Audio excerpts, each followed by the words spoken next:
আসসালামু আলাইকুম। এইচএসসি 26 যারা চট্টগ্রাম বোর্ডে রয়েছে তারা তো 8 জুলাইয়ের পরীক্ষা দিতে পারেনি, কারণ পরীক্ষাটা স্থগিত করেছিল। তোমাদের জন্য আরেকটি নতুন নিউজ যে 11 তারিখ অর্থাৎ শনিবার যেটা তথ্য ও যোগাযোগ প্রযুক্তি পরীক্ষা ছিল সেটা কিন্তু স্থগিত করা হয়েছে।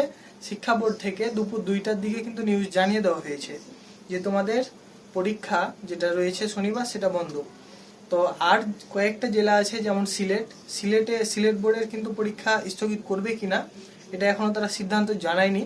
আমি বুঝলাম না যে তারা এখন প্রায় 6টা বাজতে গেল, এখন পর্যন্ত তারা কেন তাদের সিদ্ধান্ত জানায়নি।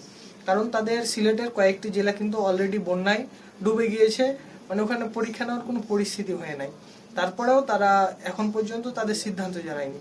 এর আগের দিন চট্টগ্রাম বোর্ডে কি করেছিল যে তারা প্রথমে 2টা জেলাকে বলেছিল যে এই 2টা জেলায় পরীক্ষা বন্ধ থাকবে। পরবর্তীতে তারা যখন দেখলো যে হ্যাঁ বন্যা কন্ট্রোল করা সম্ভব না বা এগুলোতে পরীক্ষা নেওয়া সম্ভব না, তখন তারা পুরো বোর্ডে পরীক্ষা বন্ধ করে দিল। কিন্তু সিলেট এই কাজটা করার মানে কারণ বুঝলাম না। স্টুডেন্টদের টেনশনে রাখা বা পরীক্ষা যারা দেয় বা আমরা দিয়েছি তখন বুঝতে পেরেছি যে একটা পরীক্ষা স্থগিত হলে আসলে কি পরিমাণ টেনশনে থাকতে হয়। তাদের উচিত ছিল যে যে কয়েকটা জেলা প্রথমে মানে বন্যায় অবস্থা খারাপ হয়ে আছে সেগুলা বন্ধ করে রাখা, তার পরবর্তীতে যদি বাকি জেলাগুলো যদি বন্যায় সেরকম মানে পরিস্থিতি না হয়ে থাকে পরীক্ষা নেওয়া, তাহলে ওটা জানিয়ে দেওয়া।